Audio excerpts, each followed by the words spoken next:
Salam, salam damai sejahtera bagi kita semua. Selamat pagi Bapak Ibu Saudara. Apa kabar? Saya yakin dan percaya Bapak Ibu dalam keadaan sehat, penuh sukacita dan bahagia.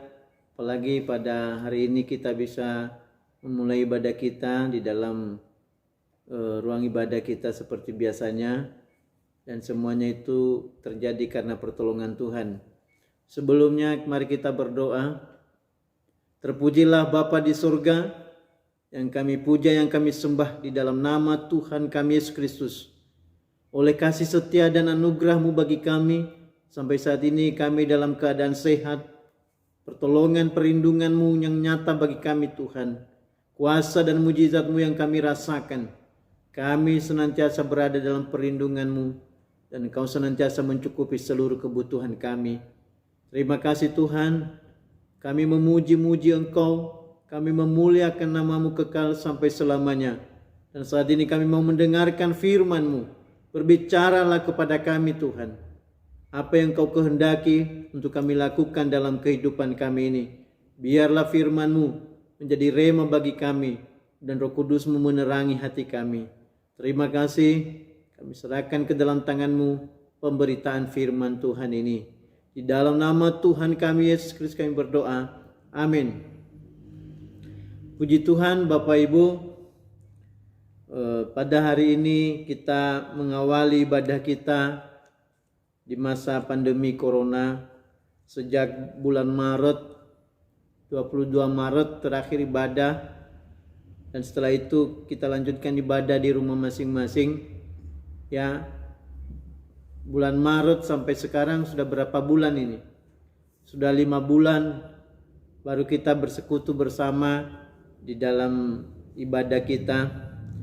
Namun demikian, oleh pertolongan Tuhan, sampai saat ini kita semua jemaat El Roy senantiasa berada di dalam perlindungan Tuhan. Sekalipun di mana-mana kita mendengarkan berita duka cita, kematian karena pandemi Corona, tetapi jemaat El Roy senantiasa berada di dalam perlindungan Tuhan. Ya, kita patut bersyukur kepada Tuhan Bapak Ibu, bukan karena kebaikan, bukan karena kehebatan kita, tetapi karena anugerah Tuhan, karena kasih-Nya bagi kita, karena pertolongan Tuhan yang senantiasa nyata bagi kita masing-masing. Dan saat ini pun, sekalipun pandemi Corona masih belum berakhir, tetapi kita yakin dan percaya naungan Tuhan yang akan senantiasa memelihara kita. Namun demikian kita juga harus tetap waspada, kita harus tetap hati-hati di dalam ibadah kita ini. Kita harus tetap menerapkan aturan atau protokol kesehatan. Bapak Ibu Saudara semuanya, ya, mematuhi aturan-aturan yang sudah ditetapkan oleh pemerintah, karena itu berguna juga untuk menjaga kesehatan kita. Tetap menggunakan masker, cuci tangan, gunakan sanitizer, dan hindari bersentuhan secara langsung dengan sesama. Bukan kita membenci orang lain sesama kita, tetapi hanya untuk menjaga kesehatan di masa pandemi Corona ini. Saudara-saudara, ya, kita tetap bersukacita sekalipun bumi ini sedang mengalami perubahan, ya, ke ambang pintu kehancuran. Karena jagat ini, Alkitab kita menuliskan jagat ini akan menuju kepada kehancurannya. Apalagi kalau tergenapi kitab Wahyu yang terakhir di dalam Alkitab kita. Nah, Bapak Ibu Saudara yang dikasihi Tuhan, pada pagi hari ini kita akan mendengarkan firman Tuhan. Mari kita mengawali pemberitaan firman Tuhan ini dengan membaca, ya, dari Injil Lukas pasal 15 ayat 1 sampai 7. Lukas pasal 15 ayat 1 sampai 7. Saya bacakan perumpamaan tentang domba yang hilang. Para pemungut cukai dan orang-orang berdosa biasanya datang kepada Yesus untuk mendengarkan Dia. Maka bersungut-sungutlah orang-orang Farisi dan ahli-ahli Taurat, katanya, Ia menerima orang-orang berdosa dan makan bersama-sama dengan mereka. Lalu ia mengatakan perumpamaan ini kepada mereka. Siapakah di antara kamu yang mempunyai 100 ekor domba, dan jikalau ia kehilangan seekor di antaranya, tidak meninggalkan yang 99 ekor di padang gurun dan pergi mencari yang sesat itu sampai ia menemukannya? Dan kalau ia telah menemukannya, ia meletakkannya di atas bahunya dengan gembira, dan setibanya di rumah, ia memanggil sahabat-sahabat dan tetangga-tetangganya, serta berkata kepada mereka, bersukacitalah bersama-sama dengan aku, sebab dombaku yang hilang itu telah kutemukan.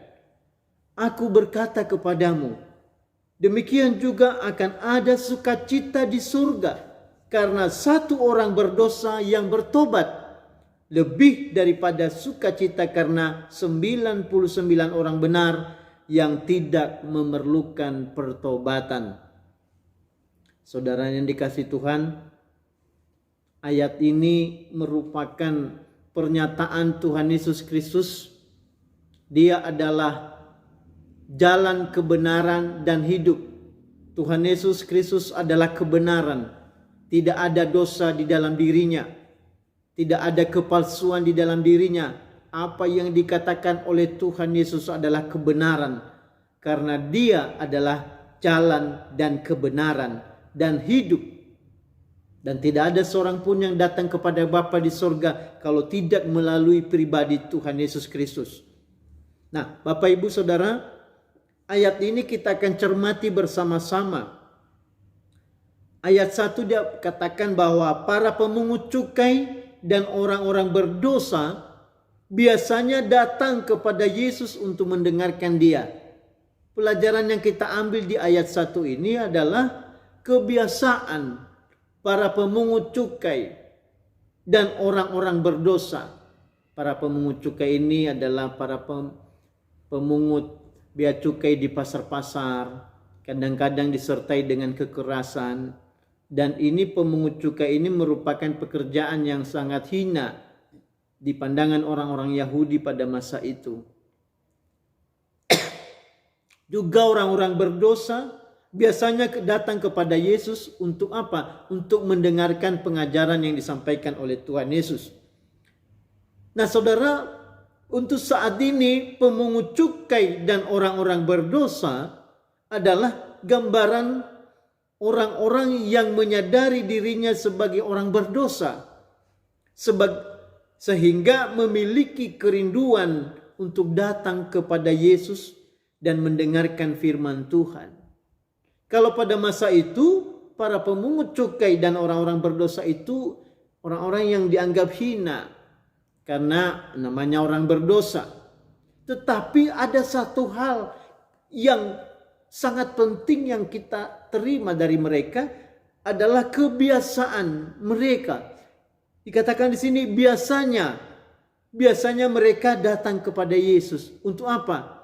Bukan untuk memsoalkan, bukan untuk bersoal dan mencobai Tuhan Yesus, tetapi untuk mendengarkan Dia, yaitu Yesus. Saudara yang dikasihi Tuhan, para pemungut cukai dan orang berdosa itu adalah gambaran hidup kita di akhir zaman ini, yaitu kita atau orang-orang yang menyadari dirinya, yang menyadari diri kita bahwa kita ini orang berdosa dan kita memiliki kerinduan untuk datang kepada Yesus. Untuk apa? Mendengarkan firman-Nya, mendengarkan sabdanya. Jadi kita yang merasa diri berdosa, yang tidak merasa diri benar, datanglah kepada Yesus, dengarkanlah firman-Nya. Tetapi pihak lain di ayat yang kedua, golongan yang kedua ini orang-orang Farisi. Ayat 2 berkata, maka bersungut-sungutlah orang-orang Farisi dan ahli-ahli Taurat. Katanya, ia menerima orang-orang berdosa dan makan bersama-sama dengan mereka. Nah saudara, orang-orang Farisi dan ahli-ahli Taurat, orang Farisi itu adalah satu kelompok imam-imam, orang-orang Yahudi ya di dalam ibadah di sinagoga pada masa itu. Mereka itu adalah kelompok imam-imam dari golongan Lewi yang dianggap terhormat yang dianggap orang suci, ya, dan juga ahli-ahli Taurat, namanya ahli Taurat ini menguasai Taurat Musa.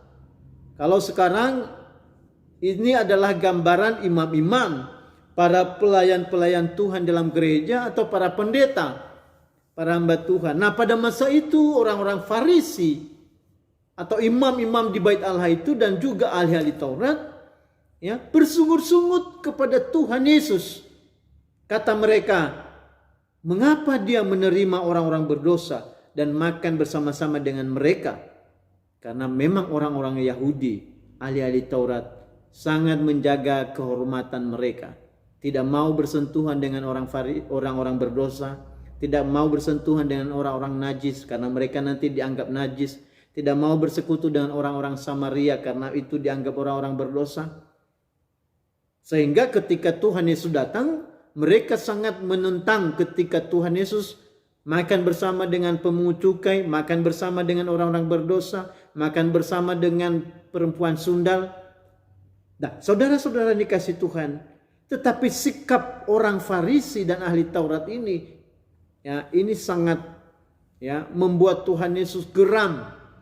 Sehingga kalau kita baca di dalam Lukas pasal 11, Tuhan sangat mengecam orang-orang Farisi ini.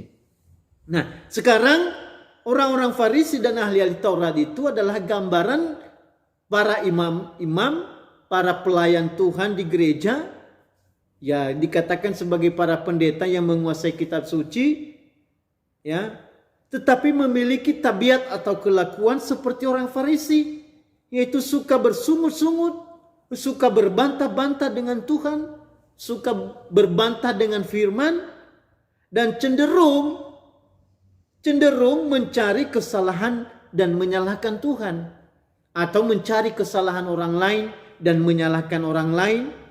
Kenapa? Karena merasa diri benar dan tidak bersalah. Ini dua golongan orang yang berbeda ini di ayat ini. Pertama tadi para pemungut cukai dan orang berdosa. Kebiasaannya mereka datang kepada Yesus mendengar firman. Sedangkan golongan yang kedua ini orang Farisi dan ahli Taurat. Ini gambaran orang-orang yang suka bersungut-sungut, suka berbantah-bantah, suka menyalahkan orang lain, suka mencari-cari kesalahan orang lain, dan juga mencari kesalahan Tuhan. Kenapa? Karena mereka merasa diri benar dan tidak bersalah. Nah, saudara yang dikasih Tuhan, sikap orang Farisi harus dijauhkan dari kita. Jangan ada di antara kita kelakuan-kelakuan orang Farisi, karena Tuhan akan sangat mengecam kehidupan orang Farisi. Dan kita bukan orang Farisi, kita bukan ahli-ahli Taurat. Sekalipun kita menguasai Alkitab, sekalipun kita banyak mengerti firman Tuhan, tetapi jangan memiliki sikap seperti orang Farisi dan ahli-ahli Taurat. Nah, saudara yang dikasih Tuhan, selanjutnya di ayat ini kita melihat, mendengar sungut-sungut orang Farisi itu, Tuhan Yesus memberikan perumpamaan. Apabila ada seseorang yang mempunyai 100 ekor domba dan 1 ekor dombanya hilang, apakah dia tidak meninggalkan yang 99 itu dan mencari yang 1 itu? Dan ketika dia menemukan yang 1 ekor itu, dia sangat bersuka cita. Dia ambil domba yang 1 itu, dia taruh di pundaknya dan dia bawa ke rumah. Setelah sampai di rumah, dia mengundang saudara-saudaranya, dia mengundang sahabat-sahabatnya. Mereka berpesta dan bersuka cita karena telah menemukan 1 domba yang tersesat. Sebenarnya yang dimaksud oleh Tuhan Yesus menggambarkan dirinya sebagai gembala yang datang mencari orang-orang yang tersesat. Siapa yang tersesat? Kita orang-orang yang tersesat. Kita orang-orang yang berdosa. Dan kepada kitalah Tuhan Yesus datang. Tuhan Yesus datang hanya untuk mencari orang-orang yang berdosa. Ibarat domba yang tersesat. Sehingga di ayat yang ke-6 dan 7 dikatakan, ya, aku berkata kepadamu, demikian juga akan ada sukacita di sorga, karena 1 orang yang berdosa bertobat, lebih daripada sukacita karena 99 orang benar yang tidak memerlukan pertobatan. Artinya apa, saudara? Yang dikehendaki oleh Tuhan adalah pertobatan. Maka Tuhan sebagai gembala agung kita datang untuk mencari kita yang tersesat, datang untuk mencari kita yang berdosa, datang untuk menyelamatkan kita yang diambang maut. Dan dia berkata, satu orang berdosa bertobat, maka ada sukacita yang besar di surga. Artinya apa, saudara? Yang dikehendaki oleh Tuhan adalah pertobatan. Lebih banyak sukacita di surga oleh karena pertobatan satu orang daripada 99 orang yang tidak memerlukan pertobatan. Satu orang berdosa bertobat, maka sukacita di surga lebih dari sukacita karena orang benar yang tidak memerlukan pertobatan. Semakin banyak orang yang bertobat, maka semakin besar sukacita di surga. Tapi semakin sedikit orang yang bertobat karena merasa diri benar, maka semakin sedikit sukacita di surga. Terjadi kesedihan di surga karena banyak orang yang merasa diri benar dan tidak mau bertobat. Tetapi kita, saudara-saudara, kita adalah orang-orang yang mau bertobat di hadapan Tuhan. Ada amin? Kalau kita bertobat dari segala kesalahan kita, dari segala dosa dan kejahatan kita, maka terjadi sukacita besar di surga. Ada amin, saudara-saudara? Ada sukacita yang besar di surga. Nah, saudara yang dikasihi Tuhan, yang dikehendaki Tuhan, setelah kita percaya kepadanya dan mengakui dia sebagai Tuhan dan Juru Selamat kita, maka Tuhan menuntut kita untuk bertobat dari segala kesalahan kita. Ayat yang keempat, siapakah di antara kamu yang mempunyai 100 ekor domba, dan jikalau ia kehilangan seekor di antaranya, tidak meninggalkan yang 99 ekor di padang gurun dan pergi mencari yang sesat itu sampai ia menemukannya? Angka 100, ya, angka penggembalaan. Di ayat keempat dikatakan di sini adalah 100 ekor domba. Angka 100 ini dalam pengajaran tabernakel, ya, dikatakan angka penggembalaan. Kenapa? Dalam pengajaran tabernakel, ya, pintu gerbang itu, ya, berukuran 20 hasta, ya, kali 5 hasta. 20 lebarnya dan 5 hasta tingginya, sehingga 20 kali 5 sama dengan 100. Angka 100 dari pintu gerbang ini melambangkan pribadi Tuhan Yesus Kristus, ya, dalam keempat aspek pribadinya. Karena Tuhan Yesus itu, pintu gerbang itu adalah lambang pribadi Tuhan Yesus Kristus. Ya, terutama dari sisi tirai yang ada di pintu gerbang. Tirai yang ada di pintu gerbang itu berukuran 20 kali 5, yaitu sama dengan 100. Nah, warna yang ada di selambu itu adalah warna merah, biru, ungu, putih. Ya, warna merah, ya, berbicara tentang pribadi Tuhan Yesus Kristus sebagai anak manusia yang rela mati di atas kayu salib. Warna biru berbicara tentang Tuhan Yesus sebagai hamba yang rela melayani. Sedangkan warna ungu berbicara tentang Tuhan Yesus Kristus sebagai Raja yang siap menghukum dan menghakimi. Sedangkan putih sebagai dasar dari kain itu adalah pribadi Tuhan Yesus Kristus sebagai anak Allah yang penuh dengan kesucian. Nah, saudara, pintu gerbang di dalam pengajaran tabernakel menunjuk kepada iman dan percaya kita kepada Tuhan Yesus Kristus sebagai anak manusia yang telah rela mati di atas kayu salib, sebagai hamba yang melayani, dan sebagai raja yang siap menghukum dan menyelamatkan, dan juga sebagai anak Allah. Kita baca dalam Yohanes pasal 10. Yohanes pasal 10 ayat 9. Kita mulai dari ayat yang ke-7. Yohanes pasal 10 mulai ayat 7. Maka kata Yesus sekali lagi, aku berkata kepadamu, sesungguhnya akulah pintu ke domba-domba itu. Semua orang yang datang sebelum aku adalah pencuri dan perampok, dan domba-domba itu tidak mendengarkan mereka. Ayat 9, akulah pintu, barang siapa masuk melalui aku, ia akan selamat, dan ia akan masuk dan keluar dan menemukan padang rumput.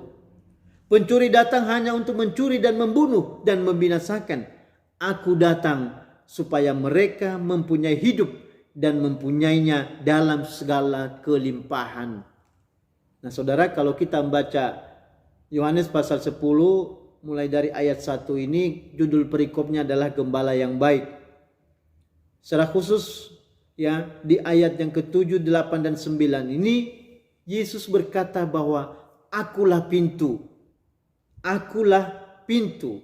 Barang siapa masuk melalui aku, ia akan selamat dan ia akan masuk dan keluar dan menemukan padang rumput. Artinya apa? Kalau dalam pola tabernakel, Yesus Kristus adalah pintu keselamatan, pintu masuk dalam kerajaan surga. Kalau dalam tabernakel adalah pintu gerbang.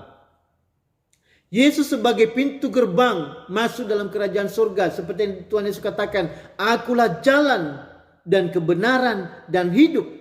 Tidak ada seorang pun yang datang kepada Bapa kalau tidak melalui aku. Kalau dalam pengajaran tabernakel, satu-satunya jalan untuk masuk ke ruang suci dan masuk ke ruang Maha Kudus adalah pintu gerbang. Pintu gerbang, lambang pribadi Tuhan Yesus Kristus. Masuk melalui pintu gerbang, masuk ke daerah halaman tabernakel, terus melaju, masuk lagi melalui pintu tirai, pintu kemah, masuk ke ruang suci, terus masuk ke ruang Maha Kudus melalui pintu tirai. Itu semua sudah tergenapi dalam pribadi Tuhan Yesus. Nah, masuk melalui pintu gerbang artinya percaya dan menerima Tuhan Yesus Kristus dengan sepenuh hati sebagai anak manusia yang telah rela mati di atas kayu salib, sebagai hamba yang telah rela melayani kita, orang-orang yang diselamatkan, sebagai raja di atas segala raja yang siap menghakimi dunia ini, dan sebagai anak Allah yang penuh dengan kekudusan dan kesucian hidup. Nah saudara, Tuhan Yesus sebagai pintu juga dikatakan dia adalah gembala yang baik. Dia adalah gembala yang baik yang menyelamatkan domba-domba yang tersesat.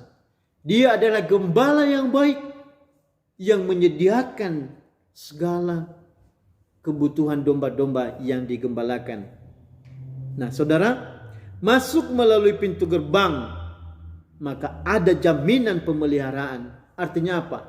Percaya kepada Tuhan Yesus Kristus sebagai pintu gerbang keselamatan, ada jaminan pemeliharaan atau providensia Allah bagi kita yang diselamatkannya. Apa itu? Yaitu jaminan keselamatan, memperoleh hidup yang kekal. Itu tujuan utamanya, supaya kita memperoleh hidup yang kekal. Tetapi yang kedua adalah masuk dan keluar menemukan padang rumput. Masuk melalui pintu gerbang, kita akan memperoleh keselamatan yang sempurna, hidup yang kekal. Masuk melalui pintu gerbang, maka kita akan masuk dan keluar dan menemukan padang rumput. Apa maksudnya? Masuk dan keluar dan menemukan padang rumput. Masuk artinya masuk dalam suasana ibadah, karena masuk melalui pintu gerbang, kita akan masuk ke daerah halaman. Di daerah halaman itu berbicara tentang ibadah, mempersembahkan korban kepada Tuhan. Itu adalah mezbah korban bakaran. Di situ imam-imam mempersembahkan korban syukur kepada Tuhan, mempersembahkan korban sembelihan di mezbah korban bakaran. Dan meningkat lagi bertemu dengan bejana pembasuhan yang berbicara tentang baptisan. Artinya apa? Masuk melalui pintu gerbang artinya masuk dalam suasana ibadah kepada Tuhan. Baik ketika kita masuk dalam suasana ibadah kita diberkati oleh Tuhan. Maupun ketika kita keluar artinya apa? Kita kembali dalam suasana kesibukan kita sehari-hari di dalam pekerjaan kita masing-masing. Tetap ada pemeliharaan dari Tuhan. Karena Yesus adalah pintu.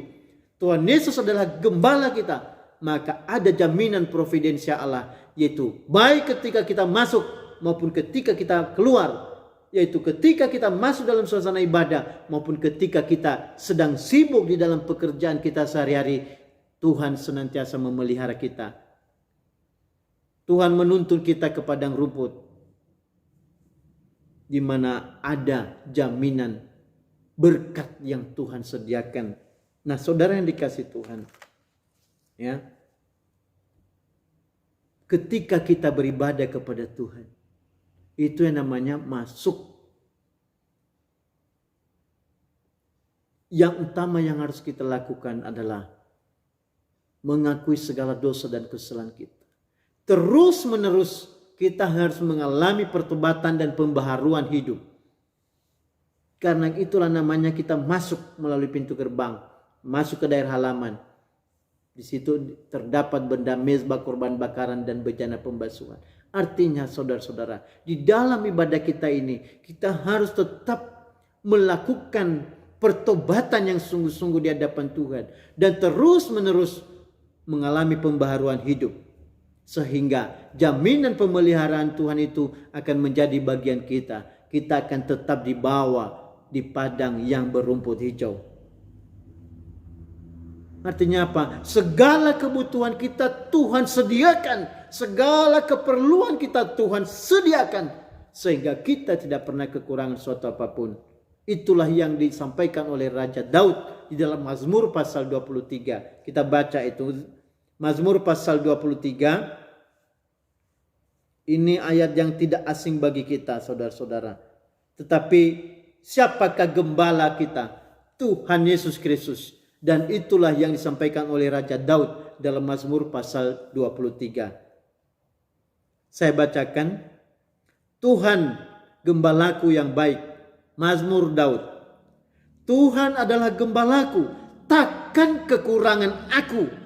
Ia membaringkan aku di padang yang berumput hijau. Ia membimbing aku ke air yang tenang. Ia menyegarkan jiwaku. Ia menuntun aku ke jalan yang benar oleh karena namanya. Sekalipun aku berjalan dalam lembah kekelaman, aku tidak takut bahaya, sebab Engkau besertaku. Gadamu dan tongkatmu itulah yang menghibur aku. Engkau menyediakan hidangan bagiku di hadapan lawanku. Engkau mengurapi kepalaku dengan minyak, pialaku penuh melimpah. Kebajikan dan kemurahan belaka akan mengikuti aku seumur hidupku, dan aku akan diam dalam rumah Tuhan sepanjang masa. Luar biasa saudara yang dikasih Tuhan. Tuhan Yesus berkata tadi di Yohanes pasal 10, akulah gembala yang baik. Domba-dombaku mengenal suaraku dan aku mengenal domba-dombaku. Sebenarnya patron penggembalaan gereja umat Tuhan di bumi ini adalah Tuhan Yesus Kristus, seperti dalam Yohanes pasal 10. Tuhan mengenal domba-dombanya dan domba-dombanya mengenal suara gembalanya dan mengikuti suara gembalanya. Nah saudara, Raja Daud juga mengakui bahwa Tuhan adalah gembalanya. Tuhan adalah gembalaku. Kalau kita mengakui bahwa Tuhan adalah gembalaku, Yesus Kristus adalah gembalaku, maka katakan di dalam dirimu, takkan kekurangan aku. Aku tidak pernah kekurangan karena Tuhan adalah gembalaku. Kita yang yakin dan yang percaya bahwa Yesus adalah gembala kita, maka harus juga yakin bahwa kita tidak pernah kekurangan suatu apapun. Tuhan selalu cukupi kebutuhan kita. Karena ini jaminan firman Tuhan. Tetapi kalau memang saudara-saudara diizinkan Tuhan, kita pas-pasan, itu juga Tuhan izinkan untuk menguji iman kita. Ketika kita berkelimpahan, apakah kita melupakan Tuhan? Ketika kita berkekurangan, apakah kita melupakan Tuhan? Atau sebaliknya, semakin mendekatkan diri kepada Tuhan? Itu juga Tuhan memiliki maksud di balik semuanya itu. Nah saudara, jaminan pemeliharaan Kalau kita mengakui sebagai Tuhan adalah gembala kita, maka ayat 1 berkata, takkan kekurangan aku. Orang yang menjadikan Tuhan sebagai gembala atas hidupnya, maka dia tidak pernah kekurangan. Karena ayat 2 berkata, ia membaringkan aku di padang yang berumput hijau. Kalau dalam Yohanes tadi dia berkata bahwa baik ketika masuk dan keluar dan menemukan padang rumput, Tuhan membaringkan kita di padang yang berumput hijau. Artinya kebutuhan hidup yang dipenuhi. Kebutuhan hidup yang dipenuhi. Barang siapa yang percaya kepada Yesus, dialah domba-domba yang digembalakan oleh Tuhan Yesus Kristus. Ia membimbing aku ke air yang tenang. Artinya Tuhan menyegarkan jiwa kita. Di tengah-tengah kesukaran hidup, ada kesukaan di dalam jiwa kita yang menjadikan Tuhan sebagai gembala atas hidup kita. Nah, saudara-saudara yang dikasih Tuhan, ya, jaminan pemeliharaan selain dari tercukupinya kebutuhan jasmani maupun kebutuhan rohani kita. Kebutuhan makan minum kita itulah kebutuhan jasmani, dan kebutuhan jiwa dan roh kita itulah kebutuhan rohani. Maka Tuhan juga memberikan jaminan perlindungan bagi kita yang menjadikan Tuhan sebagai gembala atas hidup kita. Ada perlindungan, yaitu dijauhkan dari segala malapetaka, dijauhkan dari segala mara bahaya, dijauhkan dari segala sakit penyakit, dijauhkan dari segala virus-virus yang menular saat ini. Seperti yang tertulis di ayat yang keempat. Sekalipun aku berjalan dalam lembah kekelaman, aku tidak takut bahaya, karena engkau besertaku. Gadamu dan tongkatmu itulah yang menghibur aku. Nah, saudara yang dikasih Tuhan, kita jadikan Tuhan Yesus sebagai gembala atas hidup kita, maka kita tidak perlu takut menghadapi segala situasi yang sedang melanda bumi ini, karena Tuhan menjadi perlindungan bagi kita. Ada amin, saudara-saudara. Jadi inilah rahasia ibadah kita, bahwa kita menjadikan Tuhan Yesus sebagai gembala atas hidup kita. Dan kita menjadikan Tuhan Yesus sebagai pintu kita masuk dalam kerajaan surga. Yesus Kristus adalah pintu keselamatan. Yesus Kristus adalah gembala agung kita. Maka di situ akan terjadi pemeliharaan atas hidup kita sampai selama-lamanya. Saudara yang dikasih Tuhan, kita beribadah saat ini karena Tuhan Yesus Kristus telah menjadi pintu keselamatan bagi kita dan telah menjadi gembala agung bagi kita. Kita baca di dalam 1 Timotius pasal yang ketiga. 1 Timotius pasal yang ketiga. Kita baca ayat 14. 1 Timotius pasal 3 ayat 14. Jemaat Allah, dasar dan penopang kebenaran. Semuanya itu kutuliskan kepadamu, walaupun kuharap segera dapat mengunjungi engkau. Jadi jika aku terlambat, sudahlah engkau tahu bagaimana orang harus hidup sebagai keluarga Allah, yakni jemaat Allah yang hidup, tiang penopang dan dasar kebenaran. Dan sesungguhnya agunglah rahasia ibadah kita. Dia yang telah menyatakan dirinya dalam rupa manusia, dibenarkan dalam roh, yang menampakkan dirinya kepada malaikat-malaikat, diberitakan di antara bangsa-bangsa yang tidak mengenal Allah, yang dipercayai di dalam dunia, diangkat dalam kemuliaan. Nah, saudara, surat yang kita baca ini adalah surat Rasul Paulus. Ya, surat Rasul Paulus yang ditujukan kepada Timotius.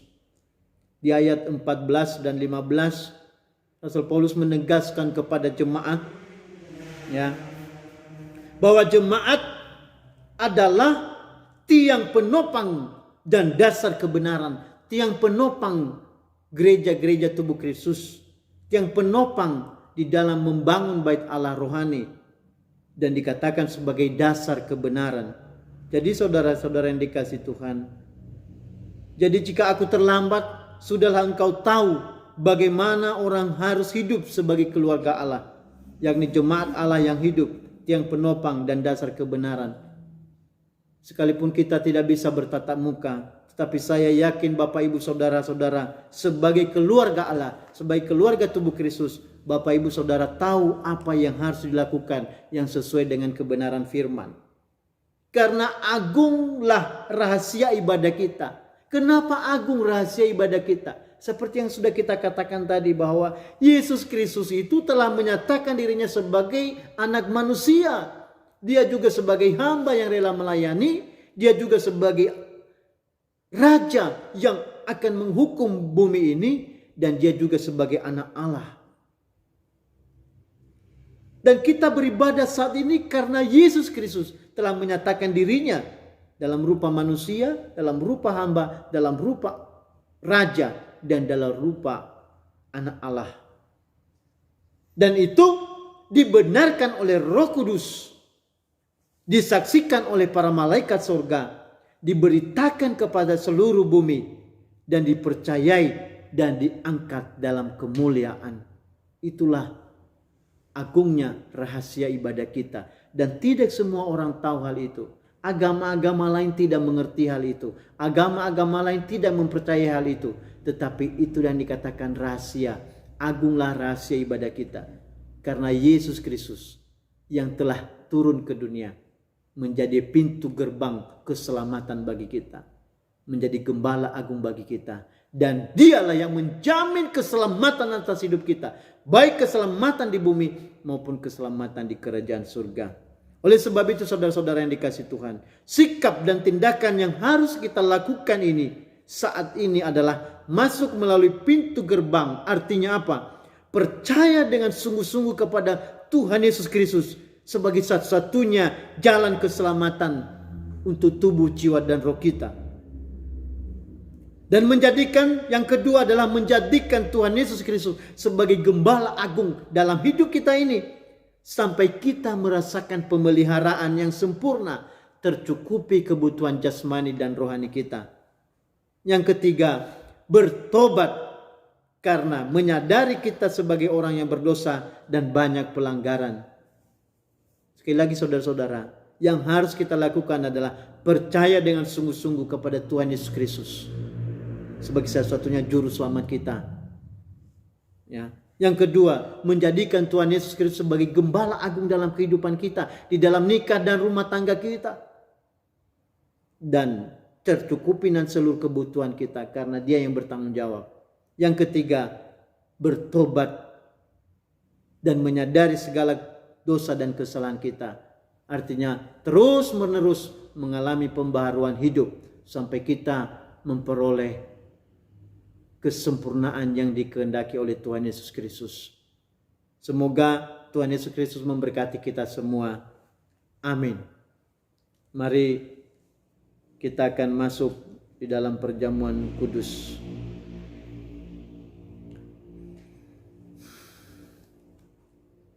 Mari Bapak Ibu, saya mempersilakan Bapak Ibu untuk mempersiapkan perjamuan kudus. Terlebih dahulu mari kita berdoa untuk menikmati perjamuan suci ini.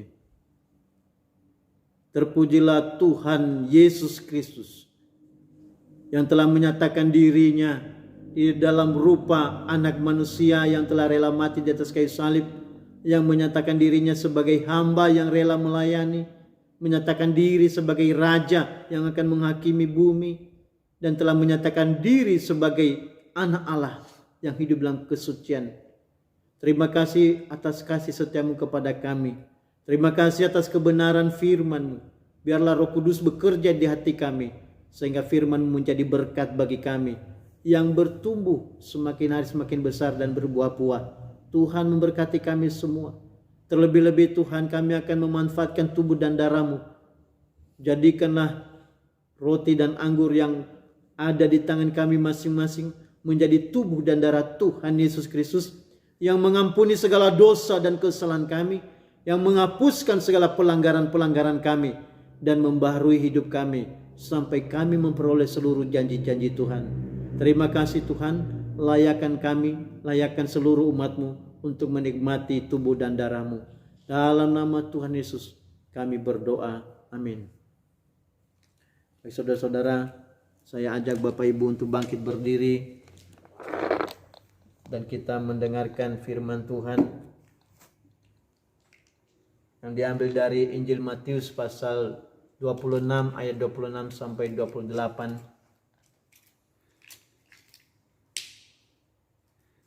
Kita angkat tubuh Tuhan tinggi di atas kepala kita dan dengarkan firman Tuhan. Dan ketika mereka sedang makan, Yesus mengambil roti, mengucap berkat, memecah-mecahkannya lalu memberikannya kepada murid-muridnya dan berkata, "Ambillah, makanlah, inilah tubuhku." Kita makan dengan percaya dalam nama Tuhan Yesus Kristus.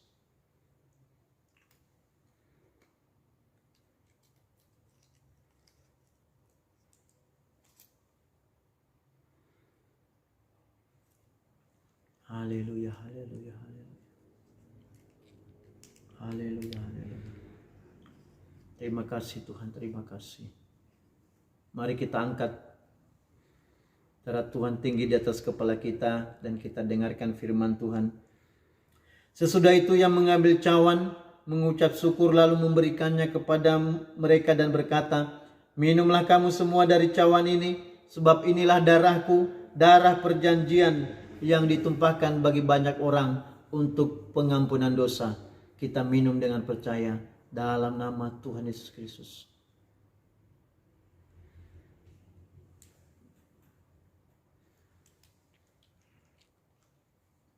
Haleluya, haleluya, haleluya. Mari Bapak Ibu mengucap syukurlah kepada Tuhan. Mengucap syukurlah kepada Tuhan. Mengucap syukurlah kepada Tuhan Yesus Kristus. Akuilah segala kesalahanmu di hadapannya, maka ia akan mengampuni engkau. Haleluya Yesus, terima kasih Bapak, terima kasih. Terpujilah Tuhan. Terima kasih Bapak. Terima kasih atas pengorbananmu di atas kayu salib. Kau telah menjadikan kami umat kekasih-Mu. Kau telah menebus kami dari dunia ini dan menyelamatkan kami dari maut dan kebinasaan. Terima kasih Bapa. Kami serahkan segenap tubuh jorok kami ke dalam tangan-Mu. Seluruh umat-Mu biarlah ada di dalam naungan sayap-Mu. Lebih-lebih seluruh jemaat Tuhan, Kau memberkati mereka di dalam nikah rumah tangga mereka, di dalam pekerjaan dan bisnis mereka, dalam studi anak-anak diberkati oleh Tuhan. Dan seluruh kebutuhan umat-Mu Engkau sediakan dan Engkau cukupi. Yang sakit di antara umat-Mu disembuhkan oleh kuasa bilur-bilur-Mu. Yang susah dihiburkan dan yang kekurangan dicukupi oleh Tuhan sesuai dengan janji firman-Mu. Tuhan memberkati seluruh umat-Mu ya Tuhan. Yang lemah iman yang Kau kuatkan kembali. Kau berikan penghiburan yang bersumber dari Allah Roh Kudus. Terima kasih Bapa, terima kasih. Apapun yang menjadi persoalan umat-Mu saat ini, hamba mohon Tuhan menolong dan menyelamatkan. Terima kasih Bapa. Dalam nama Tuhan Yesus Kristus. Amin. Tunggu dulu. Mari Bapak Ibu, arahkan hatimu kepada Tuhan dan terimalah berkat dari Tuhan Yesus Kristus. Berkat kasih setia dari Allah Bapa. Berkat damai dan sejahtera dari Tuhan Yesus Kristus. Berkat kekuatan dan kesehatan, pemeliharaan dan pengurapan dari Allah Roh Kudus. Berkat-berkat yang terbaik dari langit, dari bumi, dari samudra raya. Berkat jasmani, berkat rohani dicurahkan bagi kita mulai saat ini sampai Maranatha, Tuhan Yesus datang yang kedua. Haleluya, haleluya, haleluya. Amin. Salam, Tuhan Yesus memberkati.